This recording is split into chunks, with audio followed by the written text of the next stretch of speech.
What's going on, everybody? My name is TrendKiLL, and finally, welcome back to Know Your Enemy.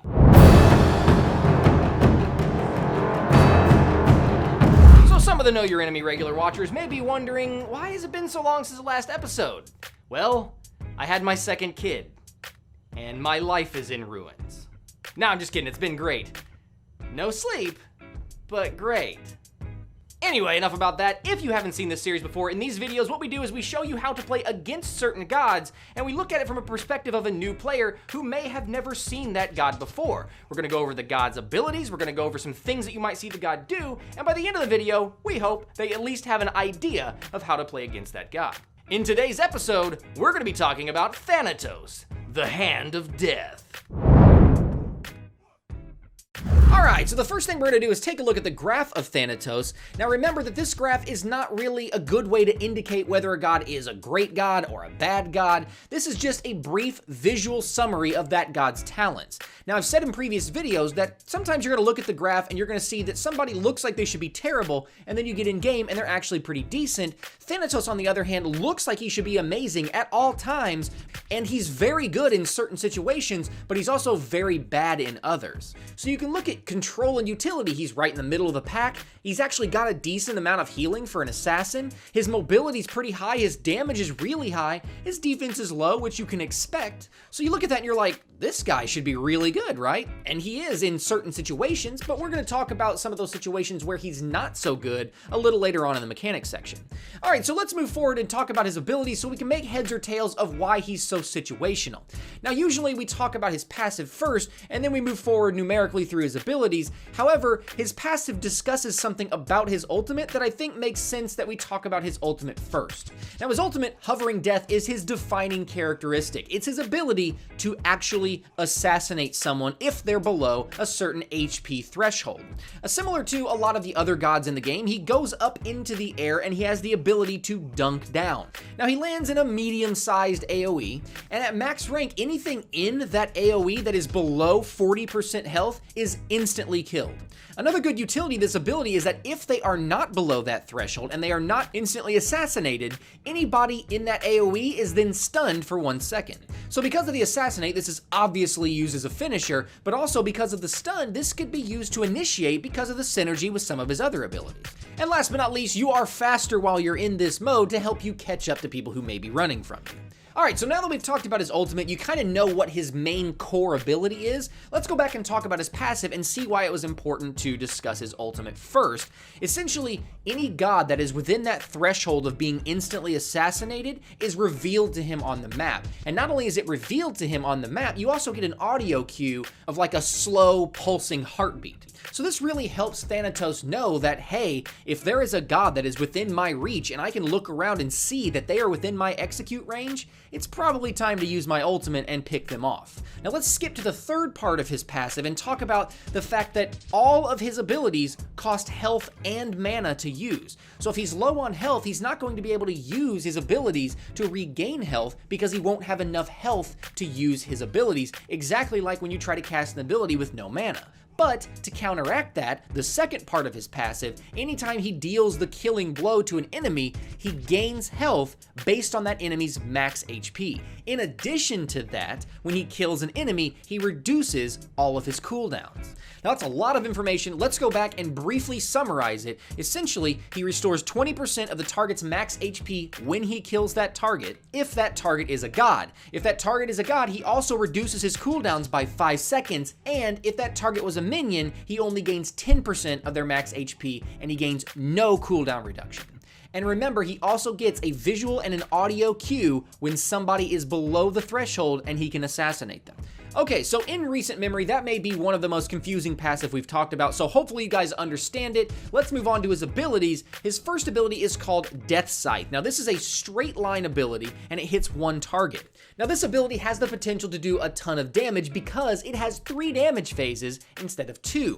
Now, what I mean by phases is that it's got a base damage, it's got a scaling damage, which is based off your physical power, and it's got another phase of damage, which is 10% of your target's maximum health. So let's do some math. If if you are playing Thanatos and you are at 200 physical power, which is easily attainable, and your target is at 2000 health exactly, just for simple math, and your Death Scythe is at max rank, you're going to be doing 380 base damage, plus 60% of 200 physical power, which is 120 damage, plus 10% of 2000, which is another 200 damage. You're doing 700 damage. Now it costs 5% of your health to use that, but if you hit with it, you gain 75% of the damage you deal in health. So if you are also at 2000 health, it's going to cost you 100 HP to cast this ability. If you hit a god with it, you are going to gain 75% of 700 damage in health, easily healing back up that 5% health you used to cast it.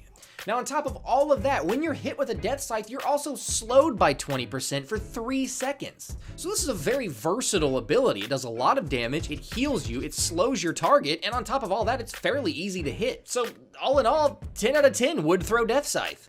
His second ability, Scent of Death, is not really a damaging ability. You're visually only going to see it as a movement speed steroid, but this ability does add damage to your other abilities through physical penetration. Now, the cool thing about this ability is that he gains 30% movement speed when he uses it, but if he's moving towards somebody that is within his assassinate threshold, he gains another 30% movement speed. So, if he's moving towards somebody that he can assassinate, he gains a total of 60% movement speed on top of the extra movement speed he gets in his ultimate if he's flying in his ultimate, and also if you happen to sprint or something like that beforehand, he can be pretty fast moving towards an enemy to assassinate them. And finally, since we've already talked about his ultimate, the last ability we're going to talk about is his third ability, Soul Reap. Thanatos swings a big scythe in front of him in a cone shape, and anything in that cone shape obviously takes damage, but also is silenced. This is a really annoying ability. So yeah, it costs 5% of your health to use. It's not that big of a deal. The fact of the matter is it does a decent amount of damage and silences at max rank for 1.5 seconds. So this really combos well with all of Thanatos' abilities. One of my favorite kits in the game.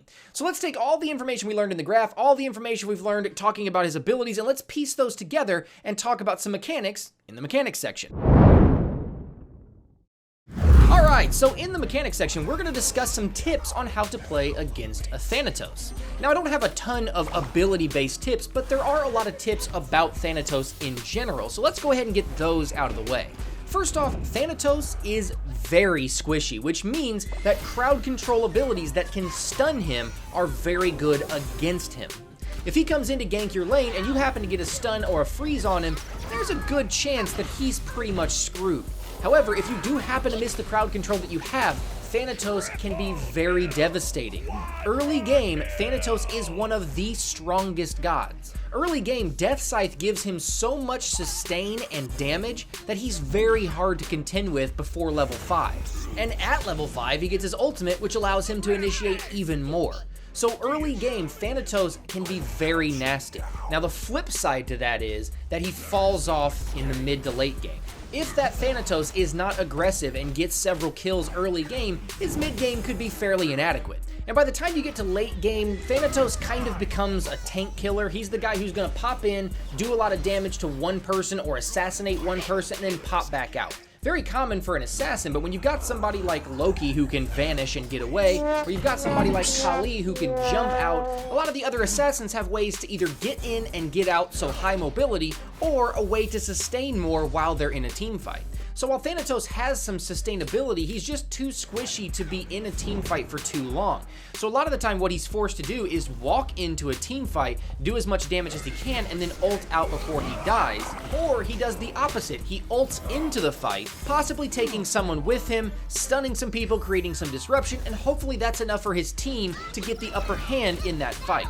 If not, he goes into the fight knowing I'm going to assassinate somebody and then I'm probably gonna die. If I get out, cool, that's a bonus. However, when I say he's a tank killer, what I mean by that is that a lot of Guardians or tanky type characters don't care to sit below 50% health because even at 50% health, they're still in no fear of dying. However, with a Thanatos on the board, if they're sitting around 40% health, it's a good chance he's just gonna pick them off. When you take a team's Guardian out of a fight, that's a lot of control, a lot of initiation, and a lot of team fight presence in intimidation and leadership. Now again, the problem is, if he dunks in and assassinates that Guardian, he's a sitting duck if somebody stuns him. The thing that you have to remember is that if he dunks in, he's going to heal from the dunk, and he's got a death scythe ready to smack somebody with it to heal himself further. So do not forget about his sustainability. Now, when we're talking about healing, let's go ahead and talk about Death Scythe. This ability is obviously a very strong offensive tool. However, it can also be a very strong defensive ability in the fact that if he's running for his life and he may have a dot or damage over time ability on him that's getting ready to kill him, he can turn around and throw a Death Scythe before he gets below that 5% health mark, disabling him from being able to use his scythe and actually gain health. So he can be one of those annoying gods where you're like, yeah, I got him, he's got a damage over time. Oh, he healed. So watch out for that. As far as his second ability is concerned, Scent of Death, do remember that if you're playing a good Thanatos, he will always have Scent of Death active. Remember, at max rank, he gains a minimum of 30% movement speed and 35 penetrations, in addition to a slow immunity, and that lasts for 6 seconds. The ability is on a 13-second cooldown, meaning that if you take the 6 seconds the ability runs off of 13 seconds, after it ends, he can cast it again in 7 seconds, assuming he does not get a kill. If he gets a kill, remember his cooldowns are reduced by 5 seconds, meaning that he's only got a 2-second window he can't use Scent of Death. This will always be active, so go ahead and assume that Thanatos will generally be faster than you and will have 35 more penetration than his build shows. Also, don't forget about the silence on his Soul Reap. That is a very wide range, and it's also a very quickly casted ability. So remember, if you're playing a character like Neith, and you think you're safe because you've got your backflip available, remember Thanatos can pop out of the jungle unbeknownst to you, smack you with Soul Reap, and then you can't backflip to get away from that danger because you're silenced for a second and a half. Then he's gonna smack you with a Death Scythe, possibly hit you with several auto attacks, and if you're low enough, he might ult you to finish it off. Now that's kind of a bit of a little combo. However, his main combo, especially early game, will be using his ultimate to initiate. Remember, we've talked about this is the 3rd time his ultimate can and should be used to initiate on you. Now his main combo would be to ult up in the air, land on you, either obviously killing you or stunning you for 1 second. Once he stuns you, he's gonna smack you with a Death Scythe that's gonna do an insane amount of damage, and then he's going to Soul Reap you to silence you so you can't get away. After that, it's a matter of a few auto attacks and you're probably done for. So remember, some form of the Aegis Amulet, Purification Beads. I can't say that enough in these videos. The Aegis Amulet may save you from an assassinate, or at very least, a ton of damage. The Purification Beads will cleanse the stun from his ultimate and the silence from his Soul Reap, possibly allowing you to get away. However, if you're not close to safety, odds are he's going to catch you because of Scent of Death. So there you have it. Hopefully this video has helped you learn enough about Thanatos where you feel comfortable playing against him should you find him in a match. Hopefully you've enjoyed yourself, and hopefully you come back and check us out next week when we're going to be talking about Tyr, the Lawgiver. Oh, also, cue the sweet new outro. If you're watching the Know Your Enemy series, I'm going to go ahead and assume that you are a new player. If that assumption is correct, there's a very good chance you do not own Nuwa. So go ahead and click the subscribe button now to get access to Nuwa and the Water Dancer skin for free.